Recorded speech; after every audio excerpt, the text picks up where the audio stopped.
This is Hubble telescope's famous photograph, Hubble Ultra Deep Field. There are nearly 10,000 galaxies, each containing as many as 100 billion planets in this image alone. But the question has always been, out of those billions of planets, how many could have life? Observing Earth's global biology on a massive planetary scale has given scientists the tools to answer important questions. Like, how can we use these models of our own planet to detect signs of life on other worlds? In short, the first thing that we're going to do is figure out how we'd find ourselves.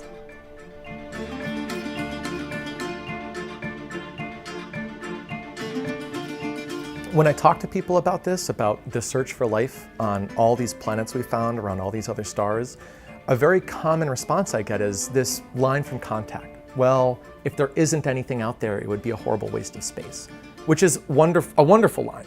And especially was a wonderful line 20 years ago. But now we're beyond that. That's Dr. Sean Domingo-Goldman. He's one of NASA's many scientists heading up the search for life. I'm a research space scientist and astrobiologist at NASA Goddard Space Flight Center. What I do at NASA is I look for ways to look for life on other planets. 10 years ago, conversations about life in the universe were mainly limited to bar talk and philosophical conversations. But that's all changed. We can now apply the scientific method to the question of, are we alone? We, based on our understanding of how life operates on Earth, are starting to derive principles of the signals that life creates that we could then look for on these planets around other stars. But with a universe as vast as ours, where do you even begin looking for these Earth-like planets? NASA scientists must take an extremely calculated approach when it comes to combing the universe for signs of life. By studying Earth's climate over its long history, we have a pretty good understanding of how climate operates on other rocky planets. And that gives us some helpful clues on the distance from a star and the size of a planet that could harbor a global biosphere like the one we have here on Earth. It all comes down to knowing where to look. We have a concept for this. It's called the habitable zone or the Goldilocks zone. And the basic idea is you can't be too hot because otherwise you'll lose your oceans. They'll basically boil and steam away. You can't be too cold because then your oceans will freeze over. You want that big sort of global ocean reservoir at the surface, which happens when you're kind of in the middle and just right. In our solar system, the Goldilocks zone is bound by Venus, which is too hot and steamy with no oceans at the surface, and Mars, which is too cold and too small. And size matters too. To give an example, the moon is technically in just the right place. It's in the middle of the Goldilocks zone, just like Earth is, and it gets the right amount of energy from the sun. But it's too small to hold on to an atmosphere. And the same thing goes for planets that are too big, like gas giants, where there's too much pressure bearing down on liquid water. We're on the Goldilocks planet. And what's really neat is we found a lot of other so-called Goldilocks planets in the last few years that we could then think about looking for signs of life on in the future. The studies Sean is talking about have been coming out pretty consistently since the early 2000s. The recent uptick in exoplanet discoveries over the past 7 years or so is due in large part to the Kepler Space Telescope, which found over thousands of exoplanets orbiting other stars.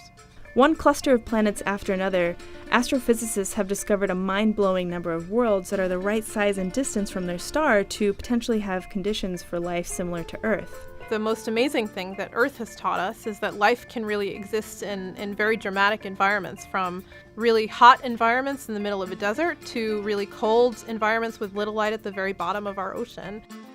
Based on what we know about Earth, the fundamental cocktail looks like this.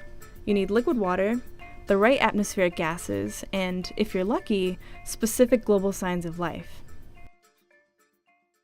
Everywhere we look, whether it's a desert or Antarctica or the deepest parts of the ocean or the deepest parts of Earth's crust that we've explored, as long as there's a tiny speck of liquid water, there's life. And because of that, it's been central to NASA's search for habitable environments elsewhere. It's why scientists get excited about water spewing up from the icy moons of Europa and Enceladus in our outer solar system. Not only could they have water, but they could have global oceans like the ones we have here on Earth. After liquid water, we'd look for atmospheric gases. Actually, the gas we're breathing now, oxygen. Find oxygen and methane together in the same atmosphere, and you've got something special. There are ways to build up oxygen or methane in the planetary atmosphere, but the only way you get them both in the same atmosphere at the same time is if you produce them both super rapidly. And the only way we know how to do that is through life. The next thing scientists could look for is pigment, the colors of life, like the chlorophyll found in plants on land and algae and phytoplankton in the ocean. Although there aren't currently any outer space missions in progress to retrieve this data, we could, in theory, be able to detect similar colors on a planet around another star in the future. But maybe one of the coolest things about this whole enterprise is how quickly we're learning.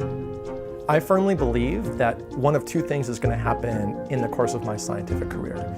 Either we're going to find evidence that we're not alone in the universe, or we'll have so exhaustively searched for it and not found anything that we'll know that the universe is a lonely place and that our place in it is more special because of that. Either way, I can't wait to find out what we uncover in the next 20 years.